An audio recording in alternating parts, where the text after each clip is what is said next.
Good morning, everyone. Welcome to Under the Wire. It's good to see you all here this morning. It's sort of a beautiful day here in northern New South Wales, and I have a fantastic guest that I'm going to be interviewing for the first half of the show, Victor Tay from Sydney, who has a website called exercisingmyrights.com. And he's also on Facebook. And I just found out about him last week and really wanted to have him on the show. So without further ado, I'm going to introduce Victor, and he will tell you a bit about what he's been doing. Good morning, Victor.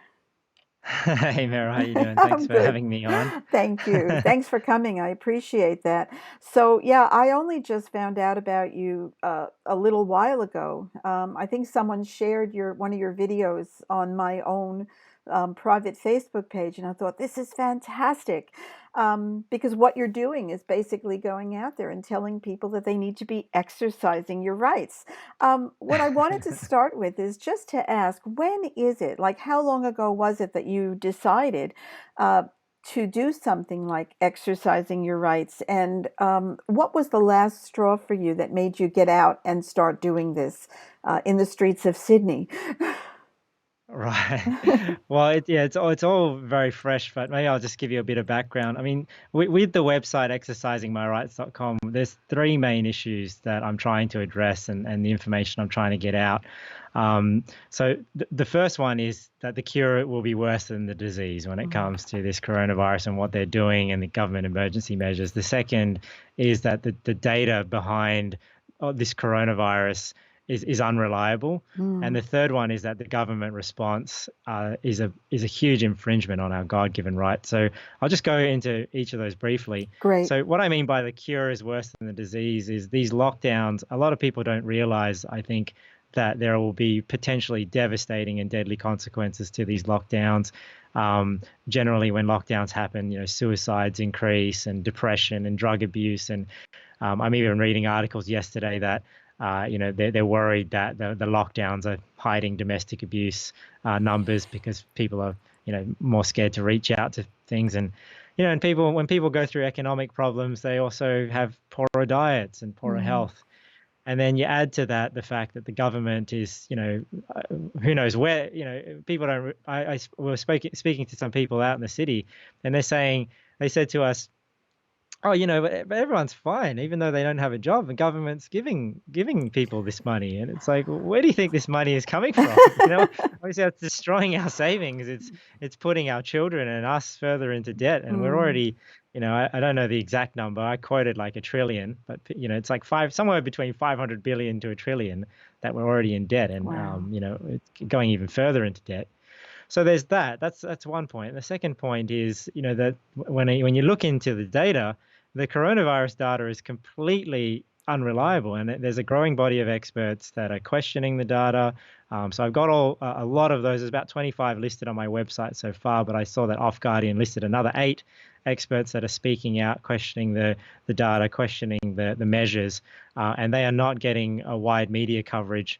So that's something I'm trying to get out there. And what's interesting is you can even read up this information yourself, and you can see that the mortality rates that are being quoted are unreliable. It's so and it's so misleading. Like when I found out, when they quoted the mortality rate, because everyone keeps saying, oh, the coronavirus is so much more deadly than the seasonal flu. But when you look up how they quoted the mortality rate, they used the uh, the case fatality rate, which is total confirmed cases for the coronavirus. But then for the flu, they used the total estimated number of cases. So it's completely apples to oranges.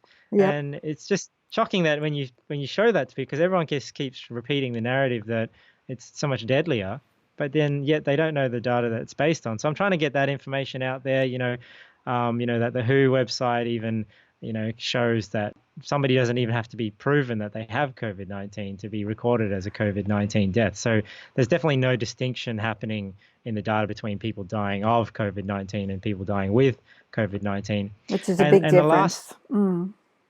absolutely, it's funny how people are joking about it and saying, oh, it's like coronavirus has has cured all these other ailments, so nobody's dying of cancer anymore. Nobody. nobody's dying of pneumonia or heart disease. It's all coronavirus deaths now. And the last one is just this government response is a complete infringement on our God-given rights. I think the government is going about this situation in a completely incorrect way, and stripping us of a lot of fundamental liberties that we have had in this country. So I do agree. I do want to say I agree that those that are infected and those that are high risk, should be protected and quarantined. Those infected should be quarantined, and those that are high risk should have increased protections. But the rest of us should be allowed to live and work Yes. freely, because, when you lock down the sick, that's quarantine. But when you lock down the healthy, that's tyranny. And this is how God deals with it in Leviticus 13 as well. He quarantines those that are actually infected, whilst the rest of us can go about our lives. And, I think that's something that is unfortunate, that people are so fearful with all this hysteria Yes. that it's not that we're getting oppressed by this minority of people. It's actually the majority of people now are actually demanding this oppression and really not appreciating their liberty. So I definitely think the government should deal with this this situation in a way where it preserves our liberties. So those are the three main messages I'm trying to get out with, I guess, what I would deem this as like it's obviously a publicity stunt, right? I'm trying to do this to get a message out, but we decided to do this. I decided to do this in a way that had the least legal risk, right? So the way we sort of came up with, we came up with this idea, it was about 2 weeks into the more severe lockdowns where our church could no longer meet, right? So that was kind of like the final straw Right. for us, where, the limitation went to 100 people, where, we're like, oh, okay, that's fine, because our church is less than 100, so we could just continue as we were. Then it went down to the 2 by 2 meter rule. So our church is about 40 to 50 people. So that brought us the limit down to 36 in the community hall that we meet in. So then when we met, we were starting to meet outside. So I said, okay, well, I'll book a shelter outside and we'll just continue to meet.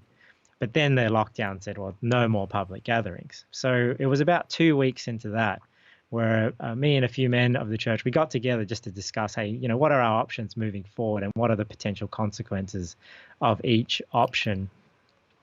And at one point in the conversations, I had the thought, and I said, man, the thing about these lockdowns, because it's illegal to get together in a public space, you can't even really organize a protest, because the lockdown itself has outlawed people protesting That's right. against these lockdowns, right? Which is unconstitutional. That is unconstitutional, because we have the right to protest according to the Constitution. Somehow this whole COVID-19 lockdown situation has totally overturned our constitutional rights as well as our God-given rights. Sorry, I didn't mean to interrupt, but yeah. No, that's fine. Yeah, and I think that's an interesting point, because when you look because I looked into the human rights to see, like, how are they justifying this. I know the lady I spoke to yesterday was talking about some biosecurity acts. I'm not too familiar with that, but when I was looking up the human rights sort of statements that Australia subscribes to, it does say that you can infringe on people's right to assemble and right to move if they cause a public, like, what is it, security, public safety, or public health. But I think where it's getting misapplied, and this is just my opinion on it, is that they're just broadly applying it to all of society, Yes. rather than applying it to the individuals. Like, if I as an individual pose a public health threat, that needs to be proved, and then I can, it's like if you're a criminal, right? You can have your right to liberty being taken from you. But when you do it just across the board and nobody is even proved to have the virus, I mean, this is tyrannical, right? Because then the government can just come up with any reason and then lock everyone away. And if they don't even have to prove that you're a public health threat, then what's stopping them from falsely accusing people? So that thought of, like, we can't even legally organize a protest, that led to the idea, well, it's legal to go out and exercise, and the law doesn't specify what you can or can't carry or wear. And, if others, like the idea and want to copy it, no one gets in trouble, because it's not an organized public gathering. It's just individuals exercising. It's brilliant. Yeah, so we had a big laugh about the slogan, and we said, hey, maybe the headband can become the icon of the movement, kind of like the yellow vest is the icon of the, oh, I think it was like the French movement. And, we sort of thought, hey, maybe people can come up with their own exercises. So then, we named a few exercises and came up with that and thought, hey, that's something people can do and share with everyone for a bit of fun. And I thought, like I got to do something. I got to do something about these lockdowns. I got to say something. And we thought, well, it's worth a shot. It was funny. The information we're trying to get out is important. And even though I might Yes. get a bit of heat for it personally, I thought, at least this is, because we had other options, right? And we thought at least this one is still within the confines of the law. So let's try this first. Let's see if it gets some traction, and before we think, okay, doing something that's a bit more risky, right, legally. Yeah. So then that was really only 2 weeks ago now. So that's why last Saturday was Oh, the wow. first So it's Saturday only we went out. 2 weeks since you started. Yeah, that's why it's not like I've been doing Oh, this a week. So this is you know 2 weeks ago. We thought, hey, we'll do it. We'll go ahead with this. So I went to work on a website, and then we went out last Saturday, which was the first Saturday we went to the city, and we thought, okay, we'll see, we'll scope it out, we'll see like if we have any problems, we'll get some footage, and then I'll put a video out so that people can see, like, look, I'm doing this and I didn't get any trouble. So if you want to do this, it's completely up to you. So then I got to work on a website. I put all the information on there of the three main issues that I wanted to bring awareness to. And then yep. I, reached out to a few influencers I thought would like the idea. And then we committed it to God and, hope the message would resonate with people, would find support, and people would get a laugh out of it. And it would encourage others that are, awake to what's going on to do something themselves. Yeah, I love it. Before we go any further, I actually want to share this page on your website. I think you may have only put it up yesterday, but I'm not sure. I found it this morning. And it is evidence of unreliable coronavirus data. I think that's what you were referring to earlier. And there are some fantastic points here. Is coronavirus really more deadly than the flu? Okay, here we go. Unreliable testing, unreliable reporting, estimate revisions, and compared to seasonal flu. And all of these are really important points that people need to have answered, because these are the things that the government is saying, because of this, we need to take your liberties away. So for those who are watching this, please go to exercisingmyrights.com and look through the information there. I have to also tell you that a lot of people are asking where they can get that headband in the comments. Have you thought about have you thought about getting them printed and selling them? Because I personally would buy one, and I think a lot of people would too. So I think you could be onto something there, Victor. Well, yeah, people have suggested it to me. I suppose I didn't want to just like come out with like a merchandising line at the beginning, because I didn't want people to think that this was about the merchandise, right, and about making money. But I mean, if people are demanding it, I suppose Do I'll it. look into it Do it. and see. But yeah, this one I know maybe because I'm a bit of a perfectionist at heart, so I tried to make it look really straight and really centered. But no, this one I just made myself. Obviously, it's just it's funny because it's obviously Nike branded, so it's like just do it. And even when you write Liberty and it's got the tick on the end, it's like, yep, check, got Liberty. I think it's um, great. Well, I think we have a market for you here. So once you've got that going, let us know and we'll let everyone know. I think you're going to sell out. Great. So, yeah. Yeah, All but right. that website, yeah, I hope it's really helpful. I tried to not make the information like the heading, so you get to those pages sort of at the end at the heading under COVID-19 information, because the initial idea for the website was, hey, this is like an online exercise blog. So I suppose if authorities went there and said, oh, well, this blog is actually all about COVID-19 and stuff, but I think we're fine, because I mean you can go out and exercise. It doesn't matter like what message you're promoting while you're out there, That's because right. you have a right to get out and exercise anyway. You But absolutely do. yeah, definitely check out the website, exercisingmyrights.com. I tried to lay it out in a way so that it acts like a quick reference card for people, because what was happening with myself and people within my church as well, sometimes you get into, online discussions, you find you're sharing the same information again and again and again, but when you depend on your own timeline, sometimes you go into your timeline in Facebook and you're like, I can't find that post, or I can't find that thing that I liked or I shared. Yep. So then we thought, you know what, I'll try and compile this information into one place so that it's easy for people to go, that was a really good article, or that was a really good, post, and here's the link. So it's just all in one place. Yeah, well done. Well done.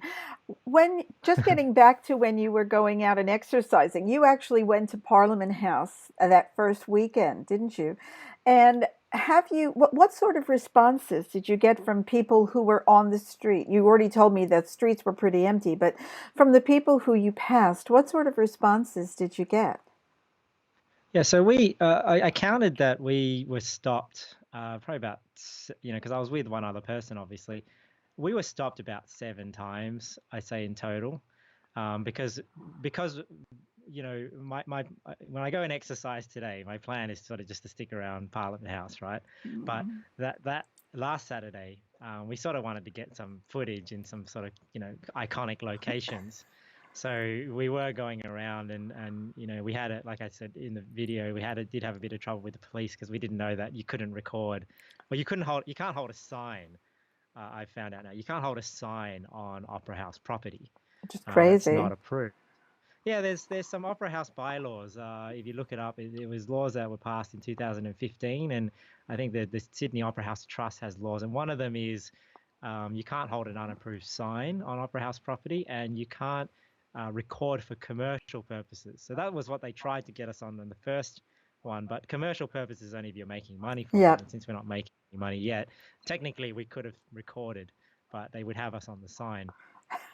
So about 7 times we were stopped, and of those 7 times, five of those times were people that were actually encouraging us and agreeing with the message. So definitely the Fabulous. majority of people that stopped us were encouraging us. One of them was the boys I was telling you about that had stopped to talk to us, and we able to engage with them there. So they were kind of just neutral and just questioning, hey, what were we doing here?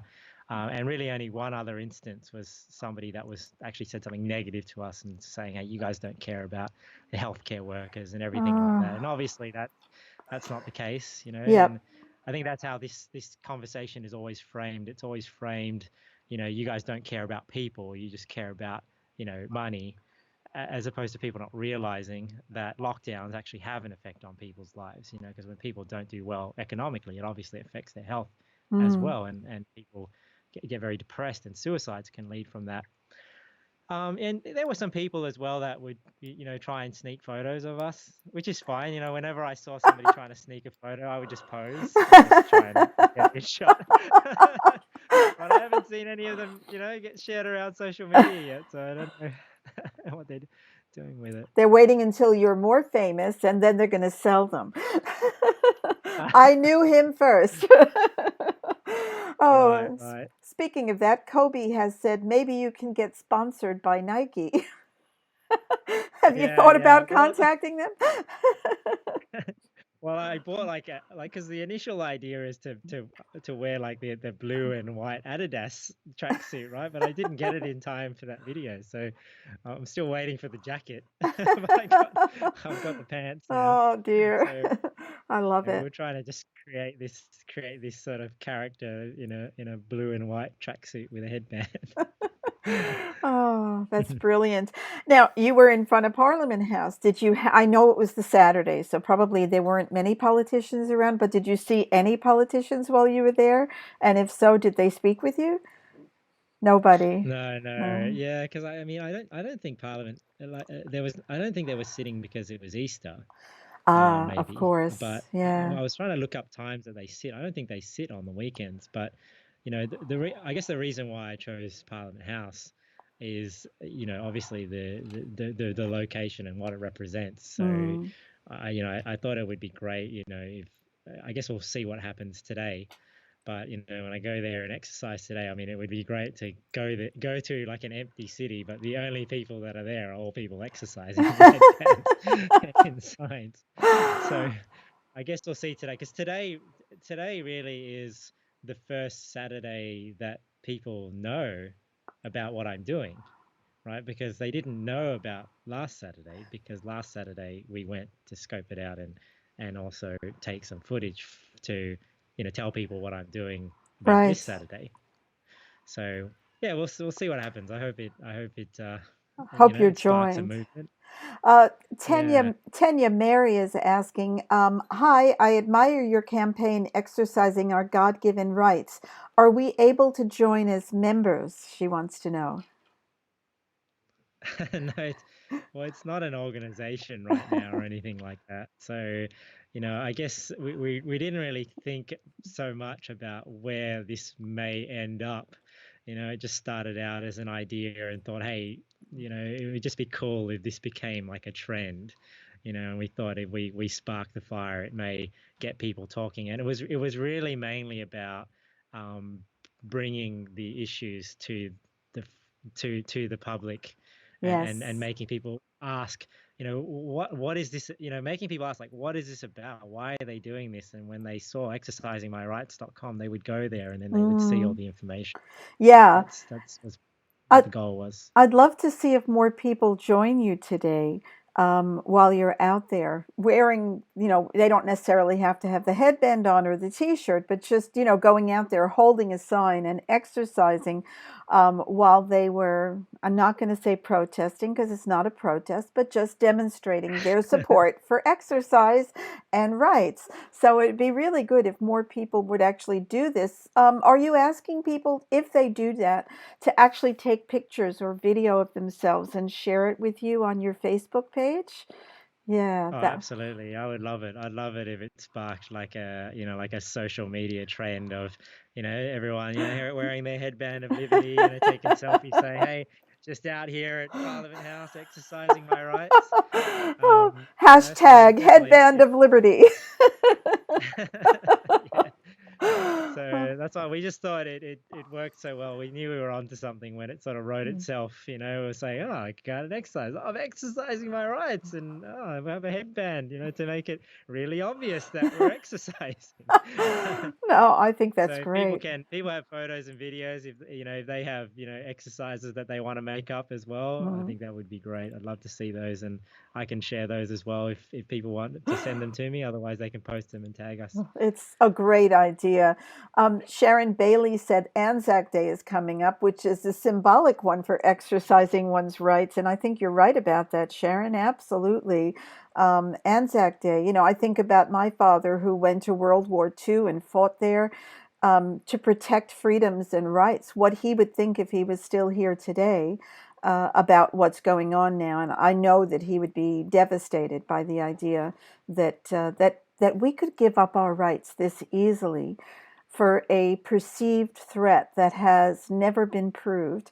And to me, the scariest part about what's happening now is not necessarily the fact that we've been put into lockdown and we've been, told to stay, and so many of us are doing it, but the fact how easy it was, which shows the government that they can do this at the drop of a hat anytime in the future, that we will give in to that sort of blackmail, coercion, I don't know what you want to call it, that without much evidence, we've managed to be, uh, our freedoms are taken away.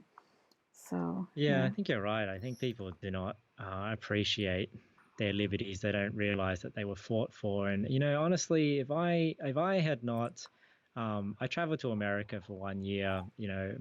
Quite a long time ago now, and it was going there for a year and making some friends with some quite liberty-minded people that opened my eyes to, oh, Mhm. this is what they mean by liberty. Like, this is interesting, and how it lines up with the principles in the Bible, and because obviously it was Christians as well there.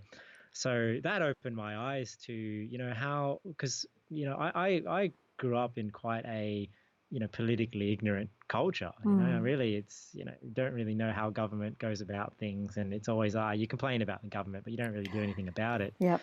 So my circle of influence really is quite politically ignorant, and I think when people are politically ignorant and they don't really realize what it requires to have these liberties, like the wars that have been fought and all these sorts of things, they don't appreciate it, Yeah. and because they don't, I believe, like, when people don't have a trust in God, they are generally quite fearful. So when you don't have God to go to, then who do you go? They go to the government. The government save us. Mhm. Government provide for me. Government protect me. And the truth of the matter is, when people seek to be 100% safe, they're going to be 0% free. So, That's really you know, good. Did uh, you make that up? yeah, well, I guess, yeah. Sorry, I don't, yeah. Well said. Well said. I really like that. Sharon again said parents are now scared to send kids to school, even though the government says that the schools are open. And that's the thing. We have been put into this state of abject terror where we're just waiting for someone to tell us what to do. And when you talk about the government being the new God, well, to me, the medical community is acting as if it's God and has been for a very long time. They have their own bishops and their popes. You know, the AMA is the Vatican now, and we are basically being told to take what they're saying on faith, and not necessarily to question too much. So, um, I think that we as individuals need to get out of that feeling of fear, because when you're in a state of fear, you can't possibly think. You can't possibly reason the way that you need to in order to make good choices. So I love the fact that you're You're right. using humor as well as intelligence too, because I think we have to laugh at what's happening a little bit, because it is so absurd. It's so bizarre what has happened to our society now.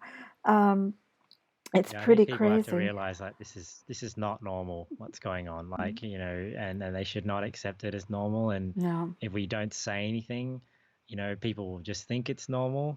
But if they start realizing that there's dissent, then they will be encouraged to dissent as well, Mm, from these draconian lockdowns. And yeah, I hope it gets people asking questions, because you're right, people don't. They no. just, they hear something in the media, they hear the Prime Minister say something, and they think, well, why is he saying that? Who's advising him? What information did they have to Exactly. advise that? And that's why I think that page on the unreliable evidence is so important, because people don't realize how the numbers are being fudged. They don't Mm, realize how the deaths are being, sort of padded.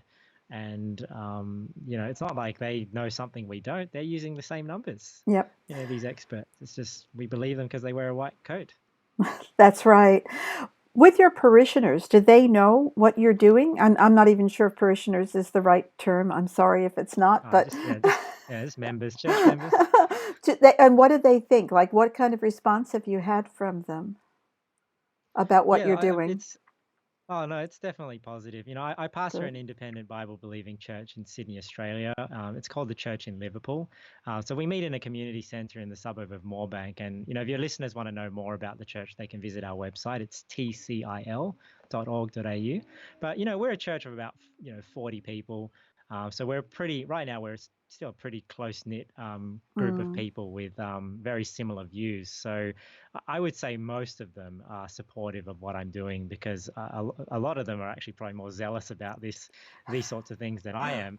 And that's great, because you can't be an expert on everything. So when we get mm, together and we talk, we sharpen one another and we keep each other informed on what's going on. So we have a great time fellowshipping around the Bible, but also on world issues as well.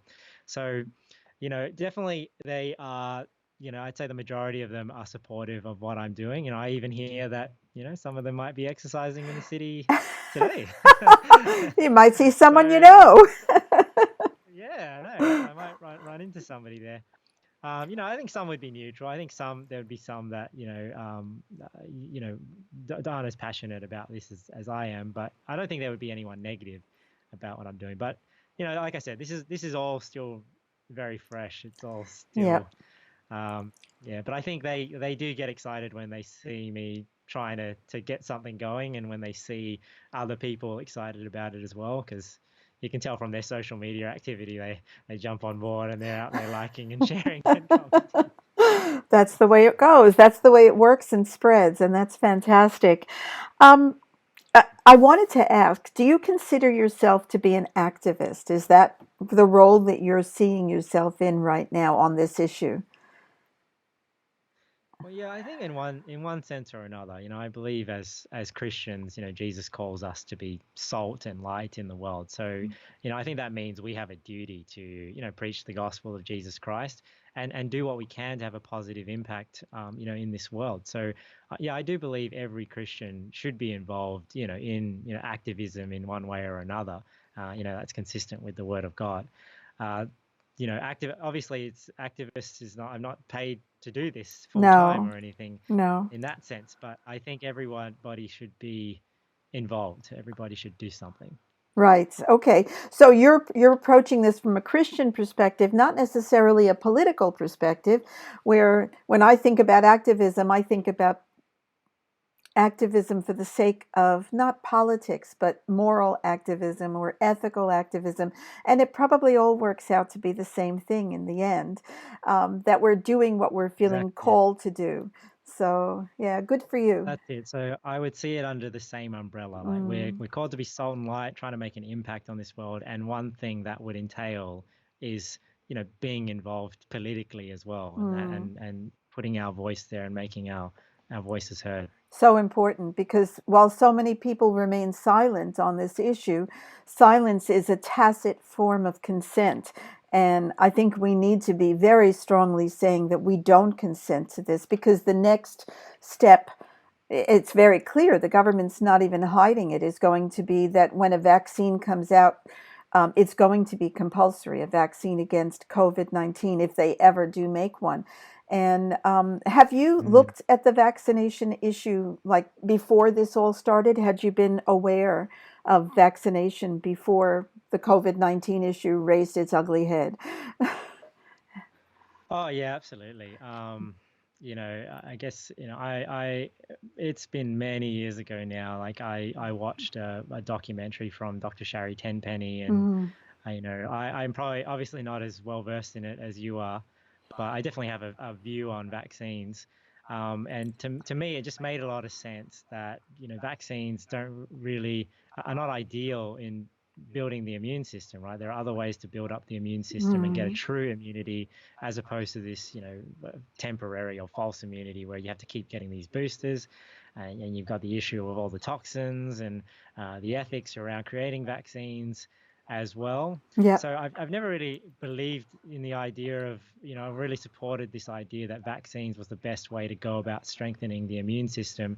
So, you know, I've never had my children vaccinated, and I even question what the motives are behind pushing these vaccines, because obviously when government mandates vaccines and government these vaccines are not free. No. People forget that, yeah, maybe because you don't have to pay for the vaccine, these vaccines aren't free. Like somebody has an agenda pushing it, Mm. because there are obviously people like Bill Gates making a lot of money Oh, yeah. from selling vaccines. And it's funny, I saw a meme on Facebook yesterday that said, if people would question vaccines more if they had to pay for them. And I agree with that. If you had to pay for your vaccine, you would probably wonder whether it was worth the money that you were paying. That's right. Um, so we've never vaccinated our children, and obviously I've copped some social flack from my extended family because of it.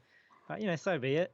I believe, and I guess when it comes to government, coercing people to get vaccinated, I believe in a very limited government power. I think Mm. government ought to have very limited powers. So, of course, I disagree with the way that they, coerce lower income families to get their kids vaccinated, blackmailing them with, the loss of government entitlements. But, I don't think, government should be in the welfare business to begin with. So they shouldn't even have this power to begin with.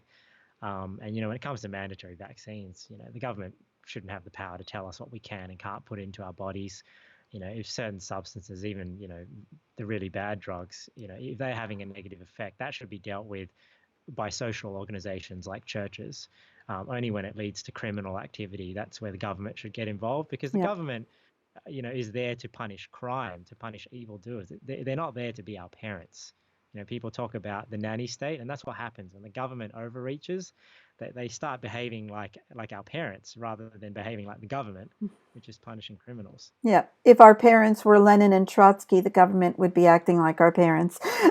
Because right now, the government is far worse than most abusive parents I can think of. And you're right, you're absolutely right. We need to become independent of the government and start taking care of ourselves because that's not their role. Sally Ann, who lives in the Philippines, has just said something that I'm pretty shocked at. We are not allowed out even for exercise here. This is the start of week 6. Please exercise and do what you can. Yeah, that is pretty amazing. At least we can still get out of our houses and exercise. And yeah, the government has said that they're going to keep going like this until there's a vaccine, which could be 18 months from now. So, Yeah, yeah. because in some countries you can't exercise further than a kilometer from your house, and you can only exercise for 30 minutes. And like you said, there are some countries where you're not even allowed to go outside. So that's why when we sort of came up with this idea, we're saying, well, we try it. It's now or never, because next week we may not be allowed to go out, and I guess that's when we'd have to look at other options.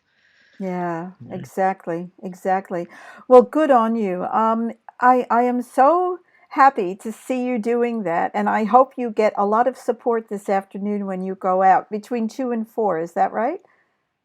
Yes, I'm going to go exercise at Parliament House in the city from 2 o'clock to 4 o'clock today. So this time I'm going to be exercising with my family. Oh, So lovely. hopefully I see a lot of people out there exercising too. We gotta exercise those muscles, right? If you don't use them, you lose them. Absolutely. And if anybody watching this lives in Sydney or close to Sydney and wants to do some healthy exercise as well, then please, from a safe distance, join Victor in front of Parliament House and do some exercise and take pictures and take videos and share them. Let's get out there and show the government that we know what health is, a hell of a lot. Oh, sorry, a heck of a lot more than they do. I apologize for that. So, yeah, Victor, thank you so much again for joining us here today. I really appreciate it. Is there anything that you want to say before we go on to the next part of the show? I guess I would say, I hope it encourages people. I Mhm. hope it helps people wake up to what is going on. I think people Mm. definitely need to look into it. Go to exercisingmyrights.com, read through the articles, Yes. and I think we have to get involved. Like I was saying before, I personally have grown up in quite a politically, ignorant culture. So not knowing, I think people want to do something, Mm. but they don't know what to do. They don't know how to go about it. So I definitely am educating myself in, how does the government work? Where can I get involved? Because we can't sit back. This is the thing that sort of irks me the most is we can't sit back, because a lot of Christians do this too. We can't just sit back and complain about what's going on when we did nothing to stop it. Yes. So I think all of us need to take that ownership that the government is the way it is, and politics is so dark because those of us who have the light are not involved. Yep. So I hope this encourages people to speak up and do something. Well, Julia Lemon just said that she's just made a headband for exercising with. So I think that you're having an effect already. So good on you for that, Victor. I really appreciate it. Have a wonderful afternoon. And thank you again for joining us on Under the Wire. Don't leave people who are watching this because we've got a lot more to cover. But I really want to thank you so much and wish you all the best. And I'll be following along with what you're doing. So thanks a lot. Enjoy the rest of your Thanks so day. much, Meryl. Thanks for everything you do for health and liberty. No worries. Take care. Bye bye. Yeah. Okay, so um, I hope you enjoyed that as much as I did. Victor was pretty amazing. As soon as I saw him on Facebook, I knew that I had to speak with him because he's actually really doing what most of us should be doing. He's living his truth and doing it with humor and intelligence as well. So, yeah. Yeah, Dulcie says not being allowed to exercise is torture, and it is. It is torture. Our government is guilty of torturing people. Sharon Bailey says, I am at a Kings Park War Memorial from 2 p.m. Perth time today. Good on you, Sharon. Sharon, was that your picture that I saw on Victor's Facebook page this morning? I wasn't sure it was you because it had large sunglasses on, but I thought I might have recognized you. And good on you for doing that. Um, just trying to see if there's any more posts that I should read out. Hopefully, Victor will be watching this. You made so much sense, Victor. Government should never have this degree of power. We elect them to represent us, not control us. And that is key. That is absolutely key. Tanya said from May 1st, 2020, flu vax is mandatory in Australia, and we cannot visit our family in an aged care facility unless we take the shot. That's not 100% true. From May 1st, anyone who works in an aged care facility is required to have a flu vaccine, and anyone who visits family in an aged care facility is likewise required to have a vaccine for flu, but it is not in the general community as of yet.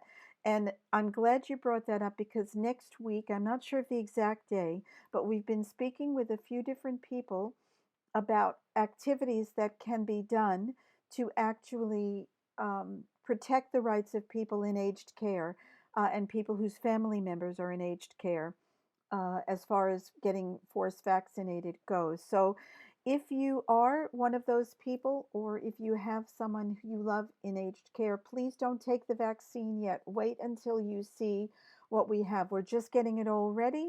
And I'd say probably Tuesday, Wednesday next week, we'll be doing a special broadcast of Under the Wire with that information. So please stay tuned. We'll advertise it here on the AVN Facebook page and also on No Compulsory Vaccination. So I expect it'll be probably, like I said, Tuesday or Wednesday next week. So there's an awful lot of other things that we need to cover today. I loved speaking with Victor, and I'm hoping that you're not going to be too upset if we run over time, because I'm telling you right now we will be. Um, one of the things I want to speak with you about is the Facebook fact checkers. Now, I mentioned this last week because there was a post that we had put up about coronavirus regarding the fact that getting vaccinated against influenza, seasonal influenza, increased your risk of getting coronavirus by 36%. And Facebook had put one of these things that you're seeing on the screen here, partly false information, a fact checker notification on top of the post. And that the person who did their fact checking, or one of the three people who did their fact checking on that post, worked for the Doherty Institute in Australia. And the Doherty Institute had actually done a study on the ability of influenza vaccine to increase your risk of coronavirus infections. So somehow they said that what I had put up, or what the AVN had put up, was incorrect, but they really didn't have any information to show this. This is Victor Tay, who you've just seen interviewed here, and he put up an interview with Dr. Shiva, who many of you have probably heard of, and if you haven't, you probably want to look him up. He's the person who invented email. I've got a bit of a love-hate relationship with him because I've got 35,000 messages in my inbox at any one time. And I'm just thinking, if he could have invented email, couldn't he have invented something that would make email easier to deal with? Come on, Dr. Shiva, that would be really good. But he's running for Congress in the state of Massachusetts. I think he's running against Elizabeth, I forget her last name. She was running for president in this last election, but she's dropped out. And he is totally pro-choice when it comes to vaccination. I actually would go so far as saying he's probably anti-vaccine. And he did an interview about vaccination. He's an MIT scientist. He's got several degrees. Kobe is asking if we can converse with the fact checkers. I don't think so. Just like so many things with Facebook, it is absolutely they're the law, and you can't do anything about it. And I don't really worry about it too much. Life is too short. But you will see this on a lot of posts. This gray screen. Now that was the one on Victor's post Sharyl Attkisson, who's one of my favorite journalists in the entire world. Elizabeth Warren, that's it. Thank you, Sharon. I could not remember her last name to save my life. Sharyl Attkisson shared this morning on her Twitter feed. What's happened is, and I will share this article, what's happened is that it's come to light that the US government under NIAID, which is the organization that Dr. Fauci runs. Fauci is one of the coronavirus team members for Donald Trump, and he's like basically the coronavirus Czar. And he has been involved in an awful lot of corrupt activities that I've read about over the last 30 years or so, probably longer, since HIV first came out in the 80s. But the NIAID gave a grant of $3.7 billion a few years ago to the lab in Wuhan that it is believed now, this is no longer considered a conspiracy theory, that it is believed that this lab was the one that was responsible for releasing, whether intentionally or by accident, COVID-19 into the world.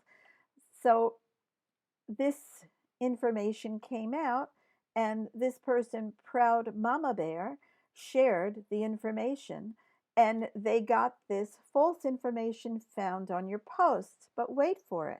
That's even what's even better than getting this warning is that the fact checker in this case is a scientist who works at that very Wuhan lab.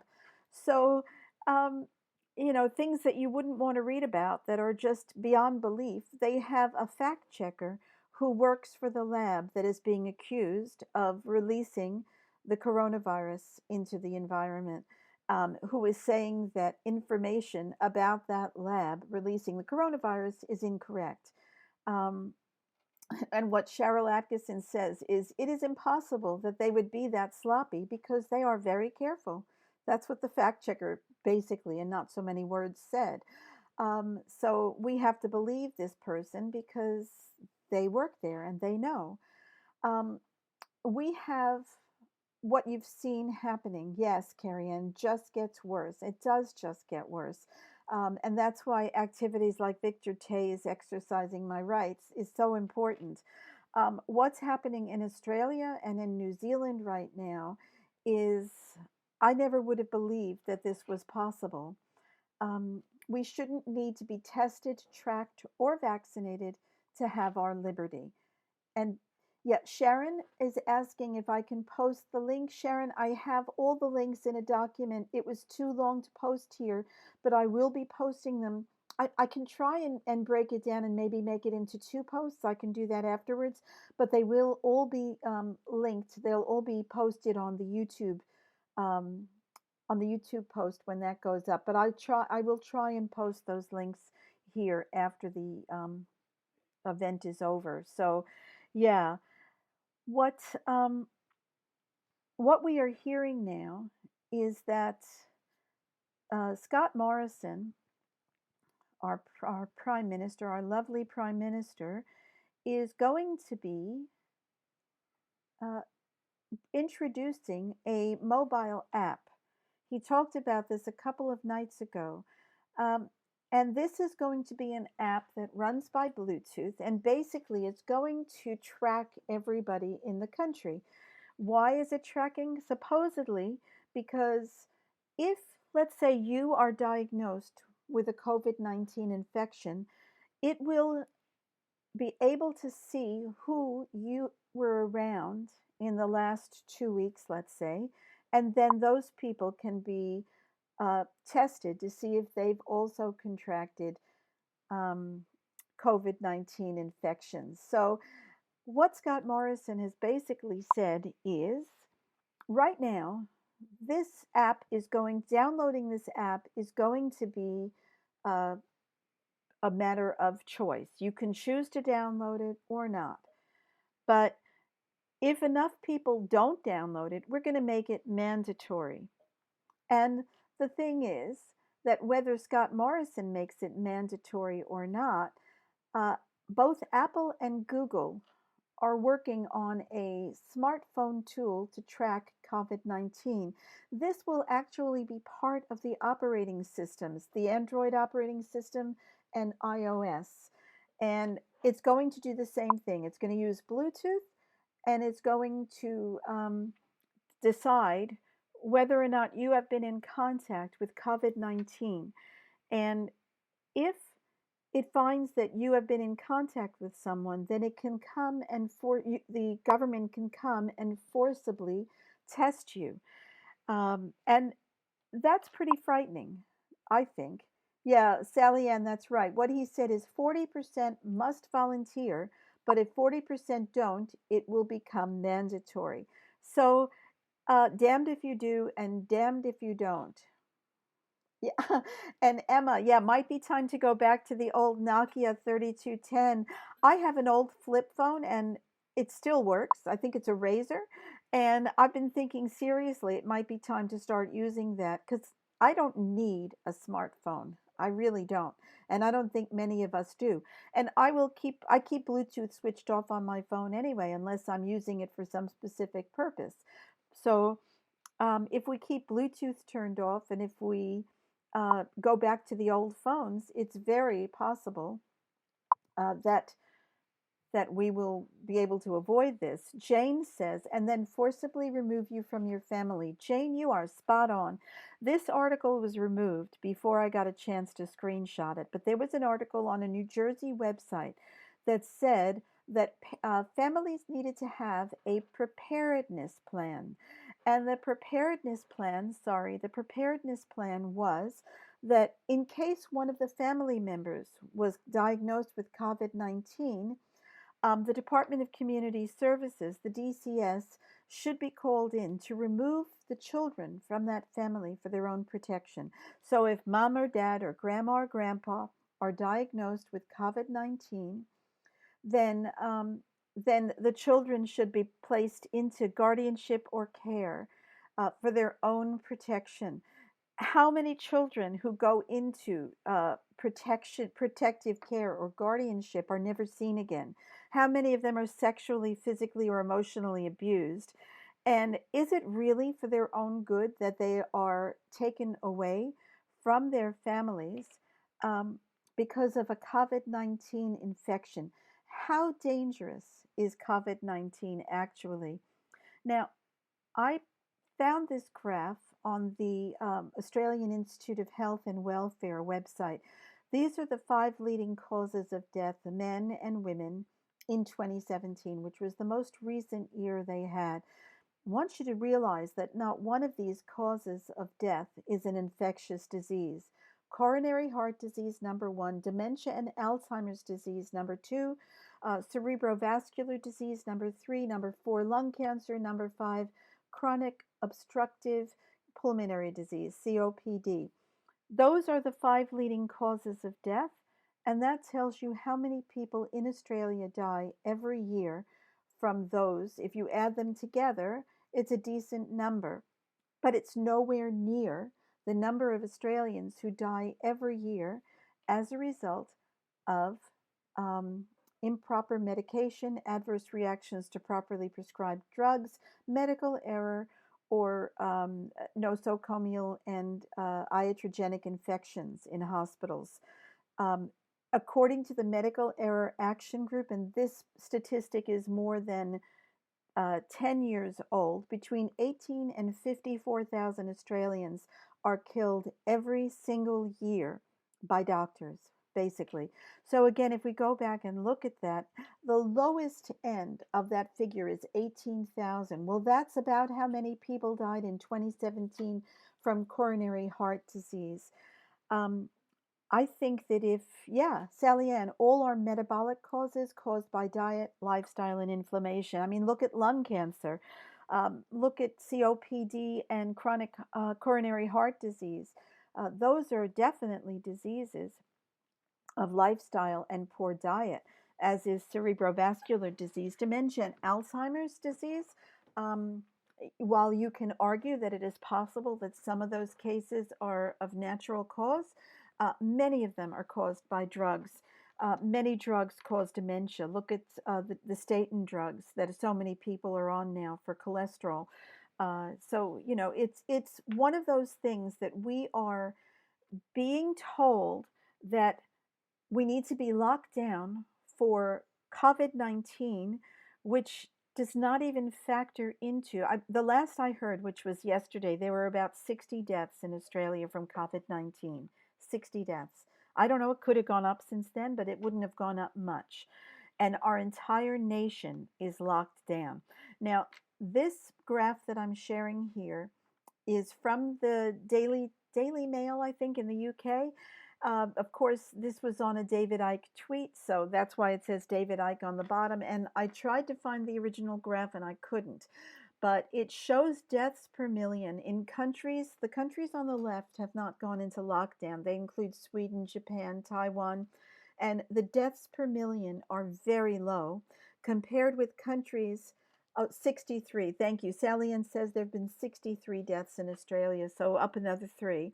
And I'm not saying that every death is not tragic, but I am saying that we are actually, yeah, out of a population of 25 million. I mean, if you divide that 63 into 25 million, it doesn't even compute. It's so low.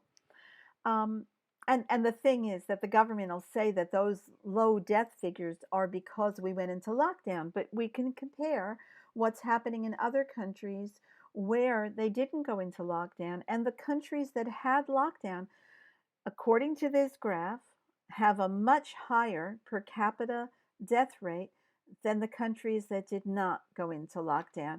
And Kobe asks how many were actually COVID-19, and that's an excellent question because of two reasons. One, underlying conditions. According to what we're seeing in Italy, underlying conditions caused up to 99% of the deaths that were written down as being deaths from COVID-19. That's number one. Number two, the test that we're using for COVID-19 gives a lot of false positives, an incredible number of false positives.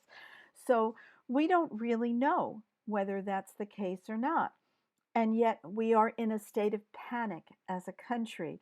I just love some of these memes that are coming out. This shows someone in total protective gear. I'm going to the store. Do you want anything? And that's, I mean, I went to the shops. Where was I? No, I actually went to the post office on Friday, and the post office has put these X's on the floor with tape to tell people where to stand. And as I walked in, I had to walk past the person who was standing there because I needed to get something off the shelf. And they were like this, the look of panic in their face, and they flattened themselves against the door. And I'm like, you know, calm down, dear. It's okay. It's really okay. I'm fine. It's pretty crazy. And we have changed our lifestyle completely. Everything that we're doing now is by Zoom meeting or by some kind of online meeting. And I had to laugh at this because we had a Zoom meeting the other day with a group of people, and one of the people didn't turn their camera on. And they said, if I'd known there was going to be a camera on in this meeting, I would have put clothes on. So this made me think of it because here's the Zoom meeting where there's only audio and with video, very sleek and, you know, well done. And that is so true. But that has become the new normal. And we can't accept that as the new normal because it's not normal at all. Um, Penny is asking, can we find out how many of those that died had received the flu shot? Yes, if we fill in a Freedom of Information form, we can probably get those details. And talk to me about that later. You might want to get involved in that. Um, yeah. So, Leanne, I'm just trying to read what you've written. Although not vaccines, this will affect us all. Oh, Scott Morrison wants pensions to fund company bailouts. Well, it would not be the first time that the government stole money from pensioners from their pensions. And um, it is a concern. And as Ted said, when we have these bailouts, when we have the money that's paid for vaccines that everybody thinks are free, we actually pay for that. We pay for that in our taxes. It is not free. We're paying for all of this stuff, and yet we have no say in how that money is spent. So it's pretty amazing that this has been the case, that this has been what's happened. And as I said before, we really have very little information that COVID-19 is as dangerous as we've been told it is. Now, this is an article from the ABC News in the United States, and it says antibody research. And again, these links will all be available on the YouTube channel, but I will try and make them available on this as well in the comments. Antibody research indicates coronavirus may be far more widespread than known. And what they've done is they've gone through and looked at the number of people in the community who've been tested and found positive with antibodies, showing antibodies, according to them, show a previous case or exposure to coronavirus. And they've said that the number of people who are out there who've already been exposed to coronavirus and are now immune, even though they had no symptoms, is 50 to 80 times more than the actual number of diagnosed cases. So if we look at the United States, they've had about 22,000 deaths so far from coronavirus. And I forget how many cases. I don't remember exactly how many cases. It's somewhere, it's the high number of 200,000 or something around there. If we multiply that by 50 to 80 times and then figure out the death rate, it's going to be infinitesimally small compared with just about any other cause of death in the United States. And again, they have shut down or locked down much of the country because of these deaths. I'm just trying to read some of the comments here. Oh, Sally Ann says, can we find out the actual cost of vaccines to taxpayers and publish this? I think it's somewhere in the $500 million area just to purchase the vaccine. That's not vaccine promotion. That's not paying the doctors, none of that. But that's a really good idea. I'm going to make a note of that, Sally Ann. I'm going to see if I can get that information and share it, because that's the vaccines that we're using now. That's not even the vaccines that that we're actually looking at bringing in the future. There are over 270 new vaccines that the governments around the world are looking at introducing. Now, this is an interesting article because a top Israeli professor who's a mathematician, they had to say he's not a medical expert. And the thing is, you need mathematicians, you need statisticians to look over this information.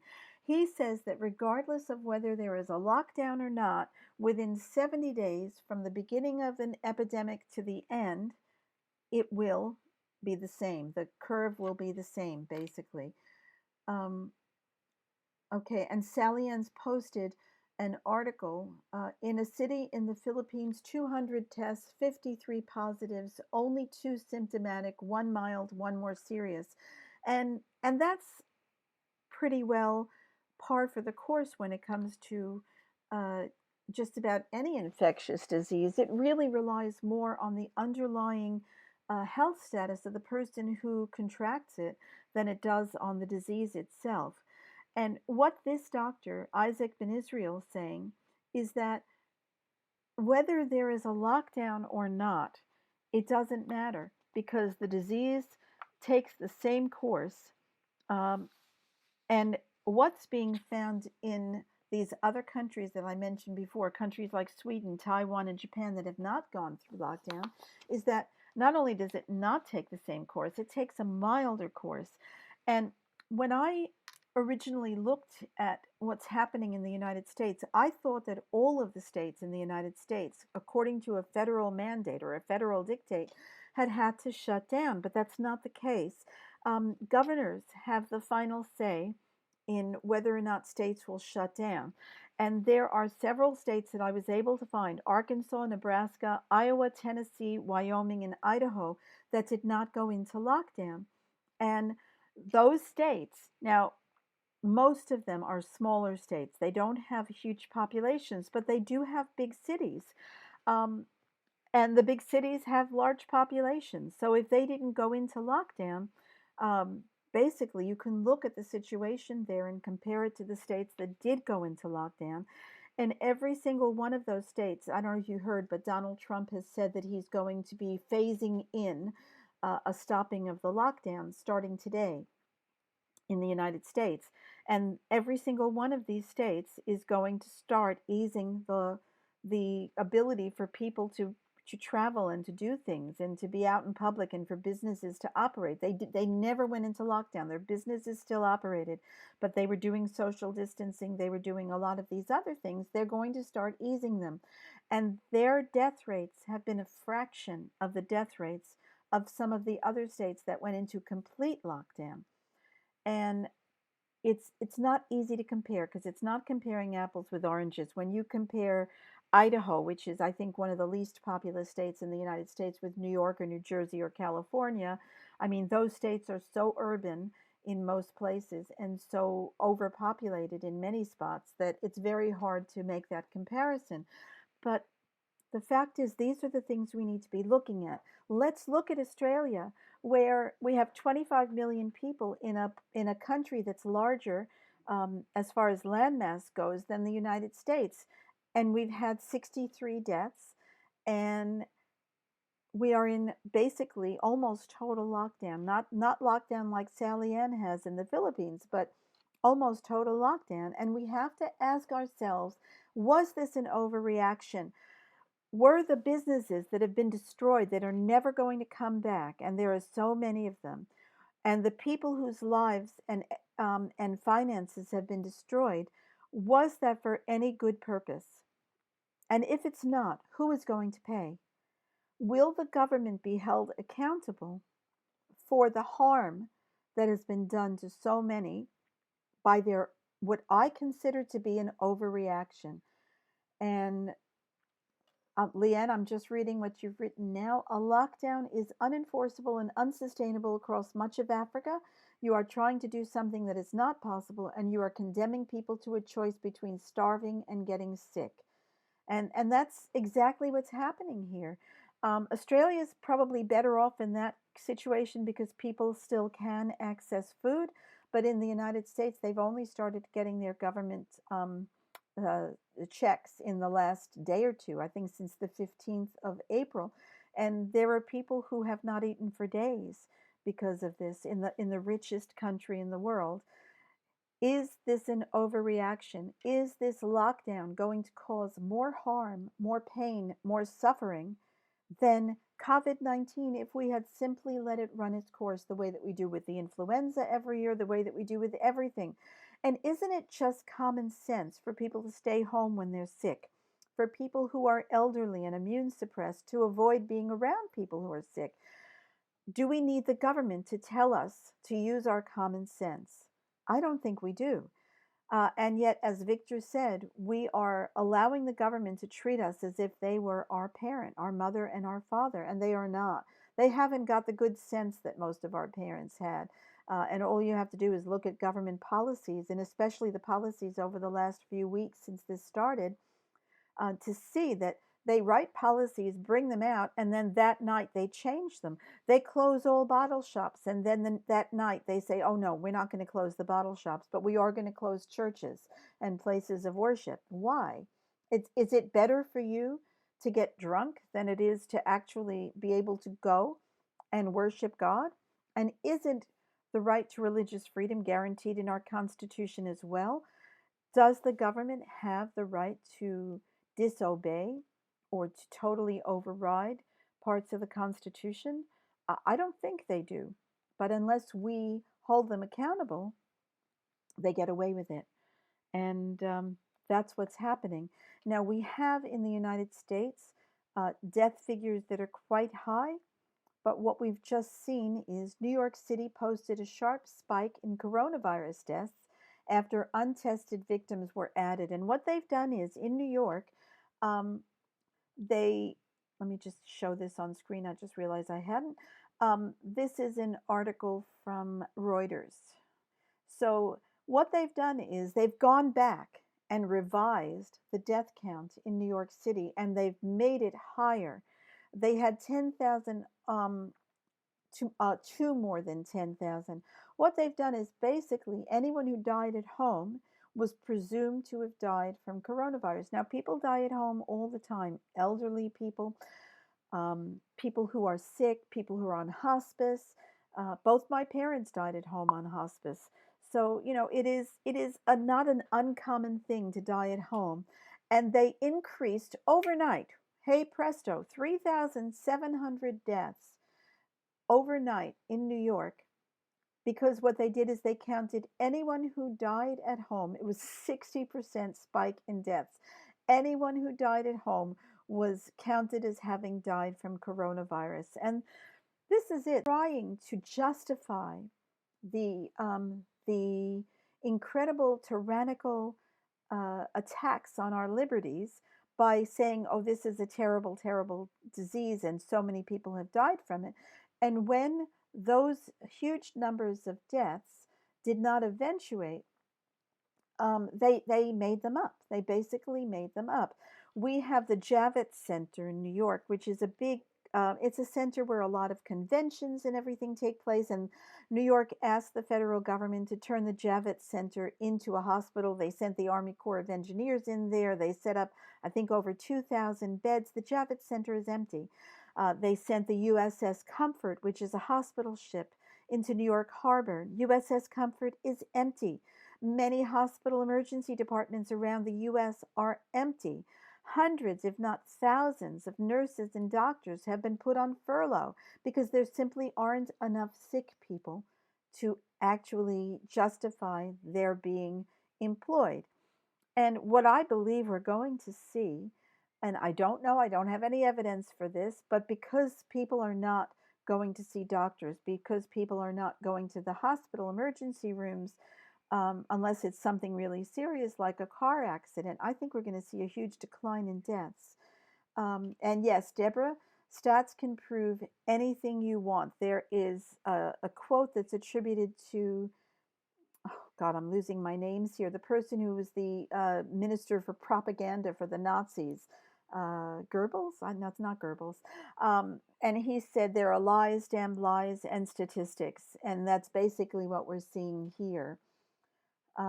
Penny said, my daughter and I were selling essential oil blends to people coming off cruise ships in December at the wharf markets. They were asking for something for their chest infection, said everyone was sick. Various members of my family experienced weird flus December to March. I mean, you can be tested if you want to, Penny. It might get you out of having to take a vaccine if they do bring in a compulsory vaccine. But if we allow compulsory vaccinations to come into Australia, we are lost. We are absolutely lost. Melanie said in Australia, a large volume of the deaths are attributed to people who went on cruise ships. That's true. That's true. I think nearly all of them. I would like to know how many of these travelers had travel vaccines, flu shots, etc., before they disembarked. I went on a cruise recently and they did ask for my vaccination status, and there were a list of recommended vaccines that we should get before we went away, and flu was one of them. So I would bet that many, if not most of these people who contracted COVID-19 or died from it or died with it, which is more likely, had recently been vaccinated. And Sally Ann says this started earlier than they stated. They can easily check by checking blood banks for antibodies. Do you think they're going to do that? And that's the thing. If this was an accidental or intentional release from a lab in Wuhan, China, then chances are that it was traveling around Wuhan in China for weeks or months before it was ever even noticed. Because as we've seen, the vast majority of the people who get infected with this virus, if there is such a thing as getting infected with this virus, the vast number of people who have gotten infected have little to no symptoms. And even if they died, unless the doctors were actually looking for this particular virus, they wouldn't have seen it. So who knows how long it's been going around. We found with hepatitis B that in China, again in China, Hep B has been endemic probably for decades before it was ever identified in the West. And babies are born with Hep B in communities there because probably for decades, if not hundreds or thousands of years, that particular viral strain has been part of their genome. It is not a disease, it's just part of their genome. And we don't really know what we're doing when we deal with viruses. We have no idea. Um, Oh, have a friend who I'm watching now who had a flu shot yesterday and is unable to work today. Leanne, we had two members. They were a husband and wife, and they both worked in aged care, and they both did not vaccinate. They didn't vaccinate their children, and they wouldn't take vaccines themselves because one of them had a really bad reaction to a vaccination. They were aged care nurses, and I don't think they're working anymore, so I'm okay talking about this. But both of them said they hated flu season more than anything because they were the only ones in their entire facility who did not take a flu vaccine during flu season. And during flu season, all the other employees were off sick and they were doing double shifts constantly because they were the only ones well enough to actually go to work. And that's the thing. We talk about the coronavirus vaccine as being this lifesaver. We're all waiting, not we, but the government is waiting for the vaccine. That's going to be the solution that we need in order to go back to life as normal. Until we have a vaccine, we're not going to go back to life as normal. Well, we've had a flu vaccine for decades, and yet we have more and more cases of flu. Our flu epidemics have become more deadly, they've become more prevalent since we've had the flu vaccine than we had before. The cases, the incidents, the reported incidents, and the mortality from influenza, according to the official statistics, and that's all we can go by. We know that they're really not very accurate, but it's all we can go by. Since flu vaccination, mass flu vaccination, they have gone up like crazy. So if we can't prevent and get rid of influenza with vaccinations, how the hell do we think we're going to get rid of it with the coronavirus vaccine? And the thing is, we have no vaccine for SARS. We have no vaccine for MERS. Those are the other coronavirus diseases that we were told were going to be deadly and kill millions around the world. They were going to be the virus that ate the world.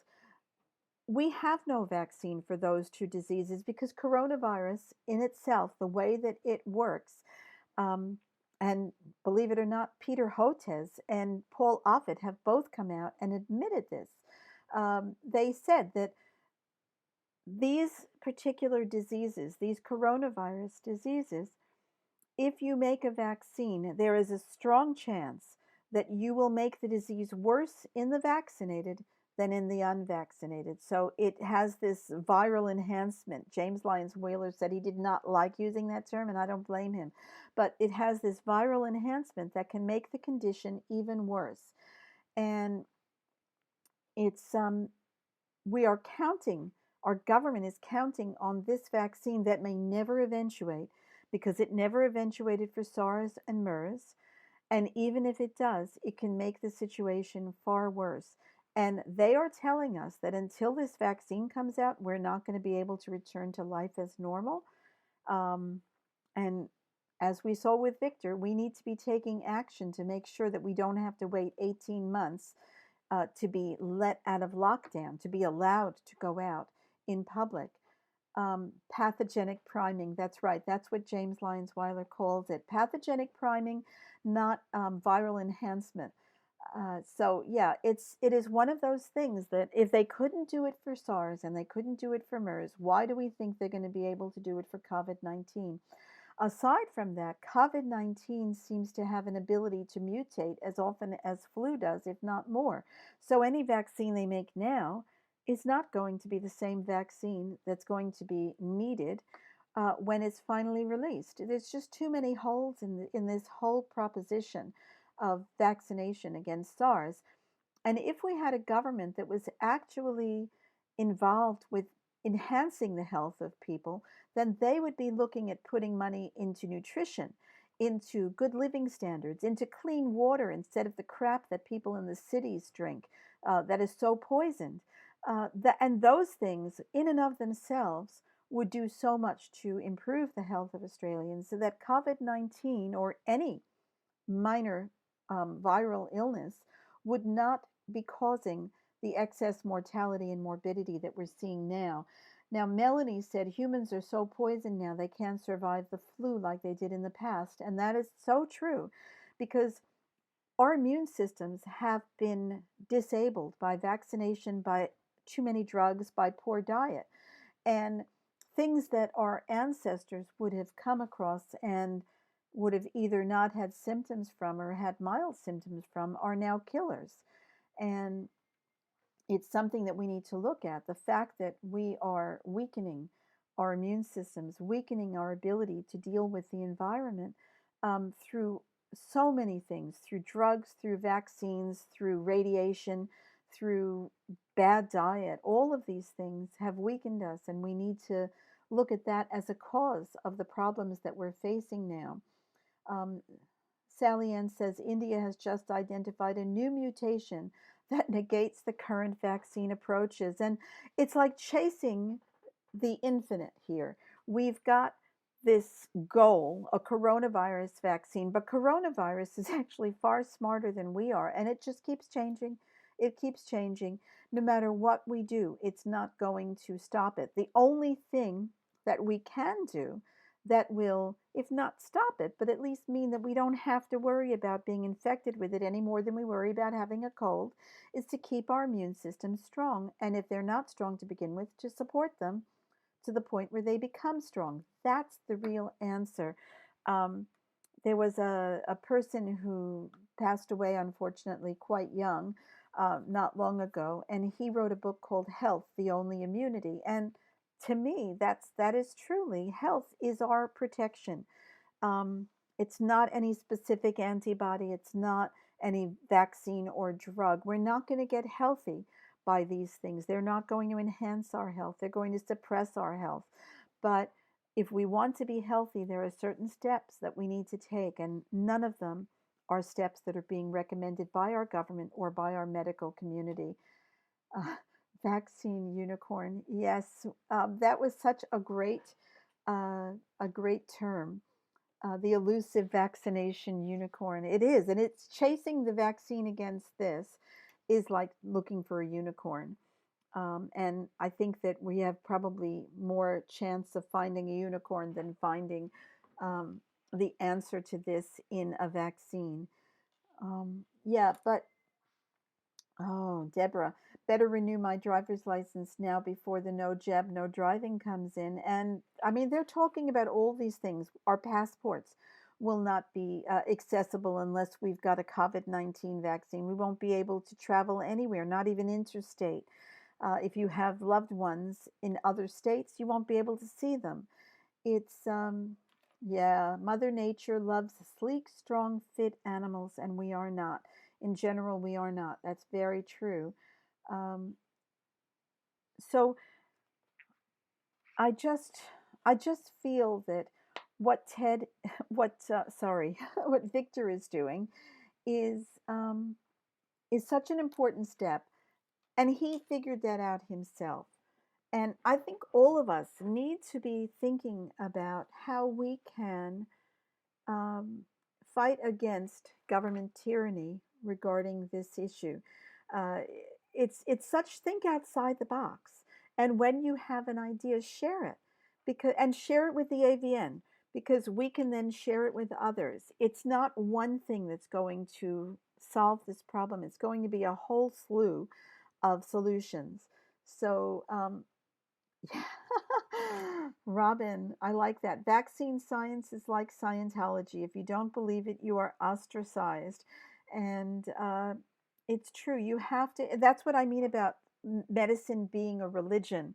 You have to believe the dogma of vaccine religion. If you don't, and medical religion, not just vaccines, but the entire medical religion, the Church of Modern Medicine. So you have to believe everything. You can't question anything. It is infallible, the same way the Pope used to be. And we all have to speak the same scripture, and nobody can go off script because if they do, they are a heretic and they should be figuratively burned at the stake. Um, Kobe said, people are supposed to die. I know it's sad, but it's the truth. There's no magic cure to keep us all alive. And that is true. That is true. People will die every day And when it's someone that you know and love, it is tragic beyond any words. And vaccines will not, even if you believe in vaccines, they're not going to stop people from dying. So we have to try and figure out what is the best way of living a healthy life. What is the best way of preventing a death from a preventable cause? And are vaccines a way to prevent death? Everything I have seen, everything I have researched for the past 30 years has shown me, this is my opinion, I am not going to tell you what to do, but they have shown me that vaccines are, without a doubt, not a solution. They are not going to cause you to have good health. They are not going to cause, even prevent disease. You are still going to be susceptible to the disease. You may even be more susceptible to the disease, as we found with whooping cough and several other diseases. So we have to look at what actually is good health and what makes people healthy. Sharon, I really hope you're right. Sharon says more people are questioning vaccines since the lockdown. I've seen so many people out there clamoring, give me a vaccine, give me a vaccine.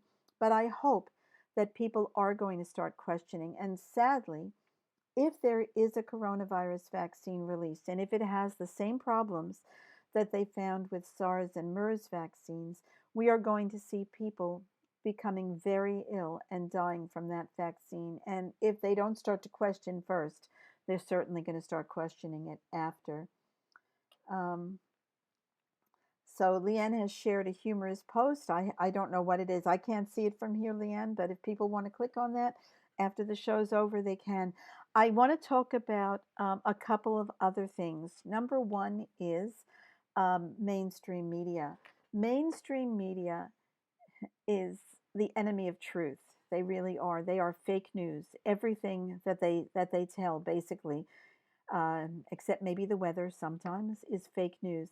And Tracy Grimshaw, who is on A Current Affair just did a piece a few days ago where it was disgusting. They attacked anyone who didn't take vaccines as being anti-vax. We were cornered rats. That was what they called us, cornered rats. And Frankie Winterstein put together a really clever video compilation about being cornered rats. If you are able to see that video, I think you have to be friends with him to see it. So I couldn't share it, but it's very, very good, very clever. So Tracy Grimshaw was the person who did the report. She was the person who sat in the studio and talked about us being cornered rats. And I did not find this, but someone found this old tweet from Tracy Grimshaw. I believe it's still up. I'm not sure. I don't think she's taken it down yet. This was from 2015 when the whole Hendra virus debacle was coming to light. And she was commenting on an article from the Maitland Mercury about an Olympic rider who'd stopped immunizing or vaccinating for Hendra virus. Now, Tracy has horses, and she obviously cares for her horses. And she commented, I've stopped vaccinating. If this vaccine is so safe, and she put safe in quotes, why isn't racing on board? So it's okay to question vaccination and stop vaccinating when it's your horse we're talking about. But when it's your child, you are an anti-vaxxer, you are a cornered rat, you are anti-science. That program attacked Dr. Judy Wileman mercilessly, and it said she wasn't even a doctor. Now, I hate to differ. A medical degree is an honorary degree. So a medical doctor is not a real doctor. The only real doctors are PhD scientists. And Judy Wileman is a PhD scientist. So the medical doctors are the ones who, if you want to be pedantic about it, they're the ones who are really not doctors. The PhD scientists are the true doctors. And yes, Kobe, when it comes to this issue, according to this tweet, Tracy Grimshaw is nothing more than a hypocrite. And that's the word, Deborah, what a hypocrite. Exactly. That is the word that comes to mind. So, Sharon, extreme fringe anti vaxxers, that's what they called us too, the ostracized outliers. Yeah, and if you did see the current affair report, my sympathies. I watched it because I had to, but I really didn't want to. It was appalling. It was hate speech. It was incitement. Everything about it is illegal under current Australian legislation. And yet they get away with it because they're the mainstream and because they are pushing the party line. If you are pushing the line that everybody everywhere at every time needs to be vaccinated, you can get away with saying almost anything.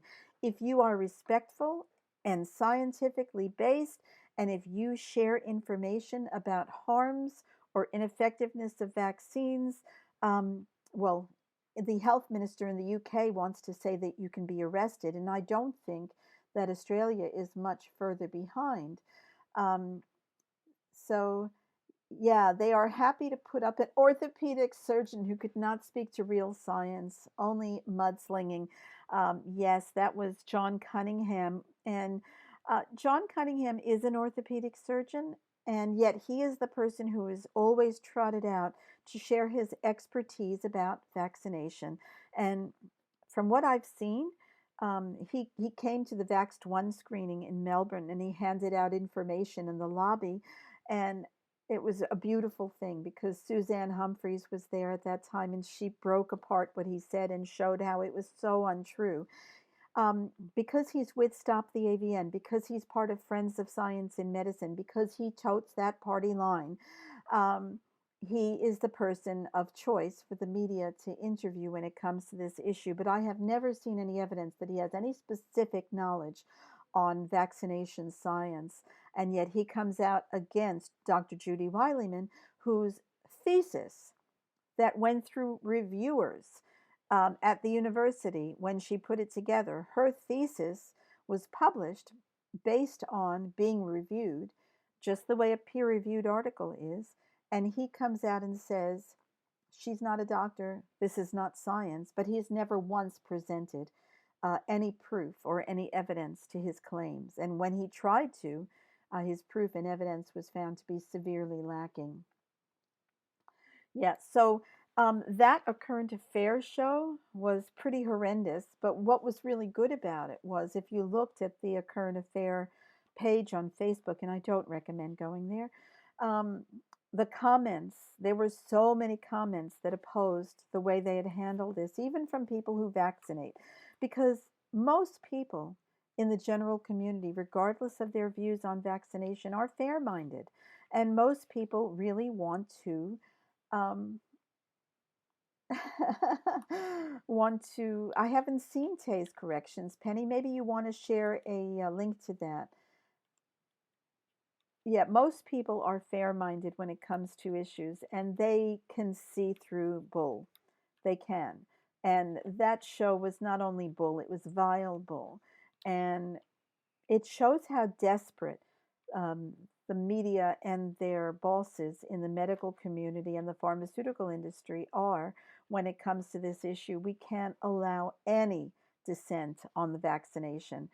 All right, so I've only got one more thing that I wanted to discuss. I know that I've run way over time. Sorry about that. Um, Actually, two things.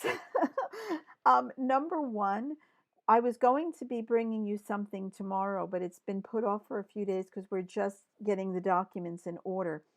Tuesday or Wednesday next week, I will be bringing everyone some information on how we can protect those who are being forced to vaccinate using common law. So please watch this space. We will advertise this. Um, on the Facebook page AVN and no compulsory vaccination. Let everyone who is being affected by this compulsory flu vaccination know when you see it so that we can get as many people as possible on board to take action to protect their rights and their lives. Um, and the other thing is the Vax 2 DVDs. Now, I started sending them out on the 3rd of April, and I've sent out the last ones a week ago Friday, unless you ordered in the last week. And if you've ordered in the last week, all of them have been sent out. If you go to Australia Post's website, you will see that there have been some very serious delays for anything being sent through Australia Post because people are not able to necessarily get out to get everything they need. More people are buying things online. I know I certainly am. Um, So that has caused massive delays through the whole Australia Post system.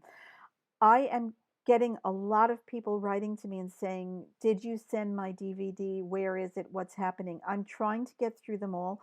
I'm typing in the tracking numbers to everybody and sending it off to them, and they can see that, yes, this was sent on the 3rd of April. Yes, it reached Brisbane on April 8th from my house. I mean, I can drive to Brisbane in 2 hours from where I am, and it is still sitting at a post office in Brisbane right now. So if possible, can I please ask you to wait another few days? And if you don't have your DVD, to let me know, say Wednesday or Thursday next week, because everything is just on a go slow. And it takes me ages to go through, type up that massive tracking number, look on the website, see where it is. I'm happy to do it. But if you can give me 3 or 4 more days next week before you write to me, that would be really, really good. I'd appreciate it. Um, so Kobe said, I ugly cried watching Vex 2. I know exactly what you mean. It's the kind of thing that does make you sob. Um, Thank you, Meryl, Anita, and AVN team for standing up for every Australian, whether they know they need it or not. And whether we know we need it or not, we're going to all find out very soon if we don't start taking action. So, oh, Alexis, good, you got yours. I'm so grateful. Thank you. So that was really all I had to cover today. Next week on Under the Wire, I'm going to have another interview. I'm just waiting for confirmation, and I will let everybody know within the next few days who it's going to be and what we're going to be talking about. But I'm trying to bring a lot more interviews now that I've got the sound system, I think, worked out. Please. Um, and we will be bringing you a lot more information about COVID-19, about your rights, and about other issues. It seems like COVID-19 is all we're talking about, but it's because it's taken over our lives, literally. And oh, Carrie Ann, thank you. Carrie Ann says, such a good DVD. And yes, Vax 2 is amazing. Vax 1 is amazing. Um, Oh, sometime this month, I think. Andrew Wakefield's next documentary comes out. We will be bringing it to you as soon as it's been published, and I'm really looking forward to seeing it. I was supposed to get an advanced copy, and I haven't gotten it yet. It could be in the mail, and it could take a while to get here, but yeah, just giving you a heads up that that's going to be coming out very soon. So I will be speaking with you all next weekend. I hope you all enjoy your weekend, what's left of it. I hope you all get out and do some exercise between 2 and 4 this afternoon. I would love to see that. And if you do, please take pictures, take videos, and share them. You can share them um, on the Exercising My Rights Facebook page. And you can also share them by private message to this page, and I will share them on the page itself for you. So, oh yes, yes, thank you, Sally Ann. Judy, what's her last name? I can't remember.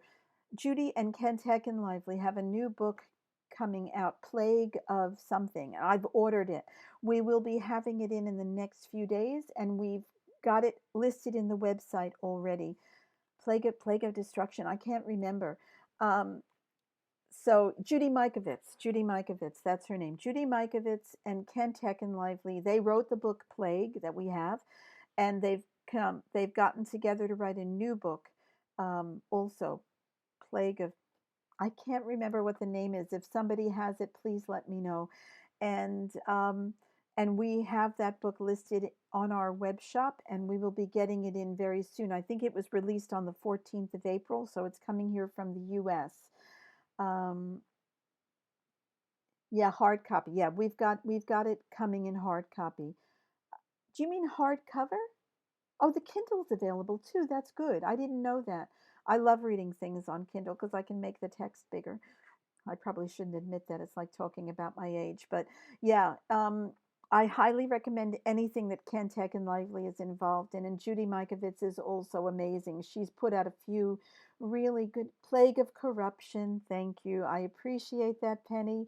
Thanks for checking that for me. So we have that in our bookshop on the website. So if you want to pre-order it, we will send it out as soon as it arrives. If we sell out more copies than I've ordered, I will place another order straight away. Ah, good. I've got I will pre-order the Kindle version too. I thought it was out already though. I thought they said 14th of April. So, yeah, she's amazing, Judy Mikovits. Talk about someone living their truth. She was actually arrested uh, because she revealed information that her employer didn't want people to know, that was basically risking their lives. So these are the kind of doctors that we need out there. So yeah, look for Plague of Corruption on the AVN shop, and I will see you all next Saturday. Same bat time, same bat channel, same bunker. And I hope you all have a wonderful week, and I hope we get out of this madness of lockdown sooner rather than later. Yeah, you received it. I thought it was out. I thought it was out.